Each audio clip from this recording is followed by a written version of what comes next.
अस्सलामुअलैकुम ख़वातीन व हज़रात, क्या हाल चाल हैं। उम्मीद है कि आप सब लोग खैरियत से होंगे और अल्लाह ताला की हिफ्ज़ व अमान में होंगे इंशाअल्लाह ताला उल अज़ीज़। और आज का टॉपिक शुरू करने से पहले फिर मैं वही चैनल की फ़ॉर्मेलिटीज़ पूरी कर दूं कि आप मेरे चैनल को जो है वो सब्सक्राइब कर लें, बेल आइकन प्रेस कर दें और कमेंट में मुझे ज़रूर बताते रहें कि आपको हमारी एफ़र्ट्स कैसी लग रही हैं। और इसी के साथ साथ अगर कोई मसले मसाइल आपके दिमाग में भी हों, कोई परेशानी जो आपको तंग कर रही हो, वो भी आप आके मुझसे डिस्कस कर सकते हैं। अपने कमेंट्स में मुझे बताएं। बहुत मुमकिन है कि आप जो परेशानी दिल में लेकर बैठे हुए हों, उसको जब हम उस पर रोशनी डालें, उसके सॉल्यूशंस निकालने की कोशिश करें, तो बहुत सारे लोगों का फ़ायदा उसमें होता चला जाए। साथ साथ आप मुझे कैच कर सकते हैं फेसबुक, ट्विटर और इंस्टाग्राम पर भी। आज का टॉपिक शुरू करने से पहले उन तमाम परदेशियों को जो मुल्क से बाहर हैं, जो हमारे साथ नहीं हैं, हमारे होते हुए भी हमारे साथ नहीं हैं, मुल्क से बाहर फ़िक्र माश के सिलसिले में बाहर हैं, उन सबको मेरा दिल से, तहे दिल से बहुत मोहब्बत भरा सलाम। आज मैं बात करूंगी जो मुल्क से बाहर लोग रोज़गार के सिलसिले में जाते हैं, उनको वहाँ पर क्या क्या मसाइल दरपेश होते हैं और इस वक्त भी उनको क्या क्या मसाइल दरपेश हैं, इस सिलसिले में कुछ बात करूंगी और उस का हल भी ढूंढने की जो है वो मैं कोशिश अपनी जानिब से करूंगी। और आपके भी दिमाग में अगर उसके कोई सॉल्यूशंस आएँ तो वो ज़रूर शेयर करेगा। मेरा आज का जो ये एपिसोड है, ये ख़ास तौर से उन तमाम लोगों के लिए है जो मुल्क से बाहर हैं और अपने मुल्क से दूरी का मज़ा चख रहे हैं। देखिए, सबसे पहली बात ये कि जो चीज़ें हमने नोटिस की हैं कि जब आप मुल्क से बाहर जाते हैं तो सबसे ज़्यादा जो आपको चीज़ फ़ेस करनी पड़ती है वो है तासुब, प्रेजुडिस। आपको तासुब फ़ेस करना पड़ता है बहैसियत पाकिस्तानी के। नहीं मालूम, बहुत सारी वजूहात है जिनकी बिना पर पाकिस्तानियों को मुल्क से बाहर ज़्यादा पसंद नहीं किया जाता और उसमें कुछ हमारी अपनी कोताहियाँ भी शामिल हैं। लेकिन इसी वजह से बहुत टैलेंटेड होने के बावजूद भी तमाम पाकिस्तानियों को अपनी जगह बनाने के लिए इस तासुब को फ़ेस करना पड़ता है। दूसरा मसला जो मुझे नज़र आता है वो है तन्हाई का मसला। तन्हाई एक ऐसी, यकीन करें, बीमारी है जो अच्छे अच्छों को मार देती है। अच्छे अच्छों का पोटेंशियल जो है वो ख़त्म होकर रह जाता है, उनके हंसने बोलने की सलाहियतें ख़त्म कर देती हैं। ये सिर्फ़ कहने की बात नहीं है, ये चीज़ हमने प्रैक्टिस भी की है, ये हमने देखी है। और अगर आपको भी प्रैक्टिस करनी हो तो देखिएगा अपने करीब में उन बुज़ुर्गों को कि जो इस वक्त उम्र के हिस्से में अपने लाइफ पार्टनर्स को याद करते हैं, अपने दोस्त अहबाब को याद करते हैं और तन्हाई का मज़ा चख रहे हैं। क्योंकि हम लाख कोशिश करें लेकिन हम उनको शायद वो वैल्यू टाइम नहीं दे पाते जो उनका हक़ बनता है। लिहाजा मुल्क से बाहर जो दूसरा मसला मैं समझती हूँ हमारे परदेसी बहन भाइयों को फ़ेस करना पड़ता है, वो ये है कि ये अपनों के होते हुए भी अपनों से दूर होते हैं, तन्हा होते हैं। तीसरा मसला जो मैंने नोटिस किया वो ये कि आपको फिर अपने माँ और अपनी बहनों और अपनी बीवियों के हाथों के खानों की लज्जत जो है वो आप बहुत मिस करते हैं। आपका दिल चाहता है कि वो खाने जो आपको घर में सजे सजाए दस्तरखानों पर मिल जाया करते थे वो यहाँ पर भी आपको मिलें। आप कोशिश भी करते हैं लेकिन उसके बावजूद वो जायके आप उनसे महरूम होते हैं जो आपने अपने होम लैंड पर अपनी माँ के हाथों से, अपनी बहनों के हाथों से और अपनी बीवियों के हाथों से चखे होते हैं।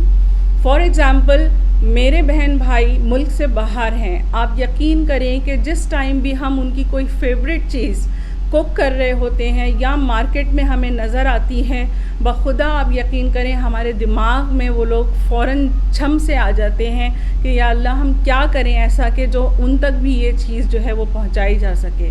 उसका हल फिर हम यही निकालते हैं कि जब वो लोग आते हैं तो कोशिश करते हैं कि इनको वही चीज़ें बना बना के खिलाएँ जो वो पसंद करते हैं या जिनको वो वहाँ दूसरे मुल्क में, बाहर मुल्कों में मिस करते हैं।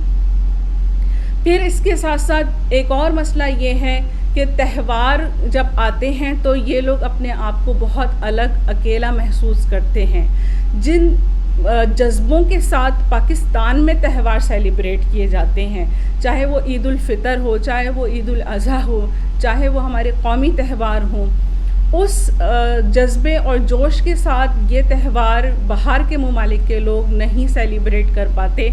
और इनको याद आता है वो सब बाजे बजाना, वो अपने जानवरों को लेके घूमना सड़कों पर, वो सब बातें इनको याद आती हैं और इनका दिल चाहता है कि काश हम भी पाकिस्तान में होते और हम इन तमाम चीज़ों के मज़े उड़ाते। तो जनाब, ये कुछ चीदा मसले मसाइल हैं जो मुझे महसूस होते हैं कि परदेश में रहने वालों को इन तमाम चीज़ों का सामना करना पड़ता है। अब बात आती है सॉल्यूशंस की। तो देखें, तासुब एक ऐसी चीज़ है कि जिससे आपको लड़ना होगा। मुझे अपने तमाम पाकिस्तानी बहन भाइयों के टैलेंट पे पूरा भरोसा है। हम इतने टैलेंटेड हैं कि जिसकी कोई मिसाल नहीं मिलती। हम दूसरे ममालिक में भी जाकर ज़ीरो से स्टार्ट लेते हैं और अपना रास्ता बनाते हुए हम आगे निकल जाते हैं।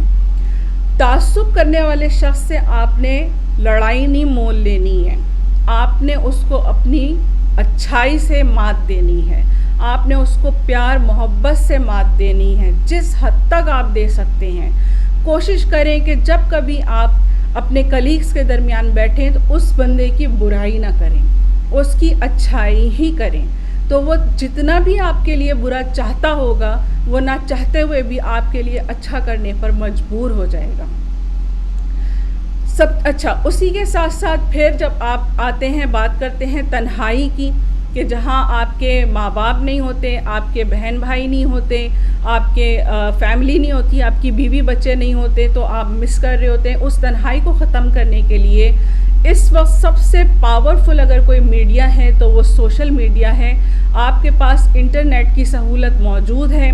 आप अपने ग्रुप्स बनाइए, आप उनसे लाइव चैट कीजिए, आप उनसे बात कीजिए, उनसे मिक्सअप होइए। ये हमारे पास इस वक्त सबसे बड़ा एडवांटेज है, क्योंकि मुझे याद आता है कि जब हम अपने मामू के साथ बैठा करते थे तो हमें बताते थे कि एक टाइम पर वो भी रोज़गार के सिलसिले में बहरीन गए थे। उस वक्त ये सहूलियात मौजूद ना होने की बिना पर ख़तो किताबत की जाती थी। ख़तो किताबत में महीनों लग जाया करते थे। एक सवाल पूछा जाता था, महीनों के बाद वो मौसूल होता था, फिर उसका जवाब दिया जाता था, तो फिर वो महीनों के बाद आगे तक जाता था। तो हमें यहाँ पे अल्लाह का शुक्र अदा करना चाहिए कि हमारे पास ये सहूलत मौजूद है कि हम व्हाट्सएप या और दूसरे स्काइप वगैरह के ज़रिए लाइव वीडियो कॉल्स वगैरह हम आराम से कर सकते हैं। कोशिश कीजिए कि अपने बच्चों को अपने मुल्क की सकाफ़त और उसका कल्चर सिखाने, उसकी ज़ुबान सिखाने की कोशिश कीजिए, क्योंकि देखा गया है कि एक वक्त तक ही आप किसी दूसरे मुल्क में ठहर सकते हैं, लेकिन जब आपकी औलादें बड़ी होने लगती हैं तो ख़तरे का सिग्नल जो है वो बजना शुरू हो जाता है। लिहाजा बहुत ज़रूरी है कि आप उनको अपने कल्चर, पाकिस्तानी कल्चर से, इस्लामिक कल्चर से रोशनास करवाएं कि जब कभी अल्लाह करे कि वो पाकिस्तान आएँ तो यहाँ पर उनको बेगानगी फील नहीं हो। एक और अहम बात ये कि आप कोशिश करें कि आप दूर रहते हुए अपने उन तमाम रिश्तेदारों की जो आपकी मदद के मुस्तहिक हैं उन तक पहुँचें, उनकी फाइनेंशियली मदद करें। एक मसला जो मैं यहाँ बताना और चाहती थी और मैं भूल गई कि जो हमारे परदेसी बहन भाइयों को फेस करना पड़ता है, वो ये भी है कि जब उनके घरेलू जो रिश्ते, मतलब उनके जो रिश्ते हैं, ब्लड रिलेशंस जिनके साथ होता है, उनमें से कोई शदीद अलील हो जाए या अल्लाह ना करे नागहानी उसकी मौत हो जाए, ये बेचारे वहाँ तक नहीं पहुँच पाते। तो ऐसे वक्त में आप कोशिश करें कि अल्लाह या तो आपको इतनी तौफीक दे कि आप पलट कर आएँ। इनके दिलों में ये अरमान रह जाते हैं कि इन्होंने अपने माँ बाप की शक्ल नहीं देखी या अपने किसी करीबी रिश्तेदार की शक्ल नहीं देखी, नहीं देख सके। इन्हें तकलीफ़ होती है और मैं ये तकलीफ़ समझ सकती हूँ, क्योंकि मेरे भी बहन भाई बाहर होते हैं और मुझे भी अंदाज़ा है कि वो जब मेरे फादर की डेथ पे नहीं पहुँच सके थे तो वो किस तकलीफ़ से वहाँ से निकले होंगे। क्योंकि किसी शायर ने जैसे खूब कहा है ना, किसी के दिल की बेचैनी, किसी के दिल की बेताबी वही समझता है जो खुद बेताब होता है। लिहाजा मेरे प्यारे दोस्तों, आप कोशिश करें कि आप दूर रहकर भी एक ऐसी कम्युनिटी तश्कील दें वहाँ पर पाकिस्तानी बहन भाइयों की, जहाँ आप एक दूसरे के साथ मिलकर बैठक लगाएं, जुम्मे के दिन कमीज शलवार पहने, अपना कल्चर जो है वो इंट्रोड्यूस कराएं, अपने बच्चों को समझाएं, उनको अपनी अक़दार बताएं कि हम लोग अपने बड़ों की ऐसे रेस्पेक्ट करते हैं, छोटों के साथ ऐसे रहा जाता है। हमारे मुल्क में हम कोई त्यौहार ऐसे सेलिब्रेट किया करते थे कि सलाम किया जाता था, और इस तरह से जितनी भी जो बातें आप उनको समझा सकते हैं वो सब बातें आप उनको बताएं। मेरे हिसाब से ये कुछ चंद सॉल्यूशंस थे। आपके दिमाग में भी कोई सॉल्यूशन हो तो ज़रूर बताइएगा। और वंस अगेन मैं अपने तमाम परदेसी बहन भाइयों को सैल्यूट करती हूँ कि आप लोग इतनी दूर बैठे हुए हैं और उसके बावजूद आप गैर के मुल्क में जाकर अपनी जगह बनाते हैं और बखूबी बनाते हैं, और आप उनको दिखा देते हैं कि पाकिस्तानी कौम किसी से कम नहीं, और उनकी जो गलत सोच है पाकिस्तानियों के बारे में उसको बदलने पर मजबूर कर देते हैं। मैं आपकी शुक्रगुजार हूँ। अल्लाह ने चाहा तो अगली जो वीडियो होगी उसमें आप लोगों से ज़रूर मिलूँगी। जाने से पहले एक शेर आपकी लिए अर्ज़ कर दूँ। खातिर मजबूत दिल तवाना रखो, उम्मीद अच्छी ख्याल अच्छा रखो, हो जाएंगी मुश्किलें तुम्हारी आसान, दोस्त अल्लाह पे भरोसा रखो। मेरी तरफ से आप सबको अल्लाह हाफिज़ और फ़ी अमानिल्लाह। अपना ख्याल रखिएगा।